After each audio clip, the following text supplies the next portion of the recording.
ലൂക്കായുടെ സുവിശേഷം 6-ാം അധ്യായം 20-ാം വാക്യം. ദരിദ്രരെ നിങ്ങൾ ഭാഗ്യവാന്മാർ, ദൈവരാജ്യം നിങ്ങളുടേതാണ്. ദരിദ്രരെ നിങ്ങൾ ഭാഗ്യവാന്മാർ, സമ്പത്തില്ലാത്തവർ നിങ്ങൾ ഭാഗ്യവാന്മാർ എന്ന് വായിച്ചെടുക്കാം. സ്നേഹം, എന്താ ഈ സമ്പത്ത് എന്നത്? മനുഷ്യൻ പറയുന്ന സമ്പത്ത്, ഈ ഭൂമിയിൽ നമ്മൾ കാണുന്ന സമ്പത്ത് നേടിയെടുക്കുന്നവർ ധനികരെന്ന് പറയും. അപ്പോൾ ദൈവരാജ്യം അവരുടേതാണ്. ദൈവരാജ്യം കരസ്ഥമാക്കാൻ ഞാൻ എന്ത് നേടിയെടുക്കണം? എന്ത് ധനമാണ് ഞാൻ നേടിയെടുക്കേണ്ടത്?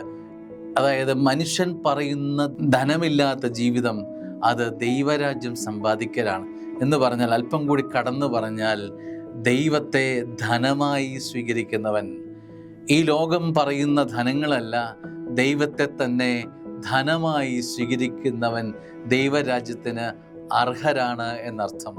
ദരിദ്രരെ നിങ്ങൾ ഭാഗ്യവാന്മാർ, ദൈവരാജ്യം നിങ്ങളുടേതാണ്. ഈ ഭൂമിയിൽ മനുഷ്യൻ പറയുന്നത് നേടിയെടുക്കുന്നവൻ ദൈവരാജ്യം കരസ്ഥമാക്കുമോ എന്നൊരു ചോദ്യം മനസ്സിനോട് ചോദിക്കാം. ദൈവം അനുഗ്രഹിക്കട്ടെ. ആമേൻ.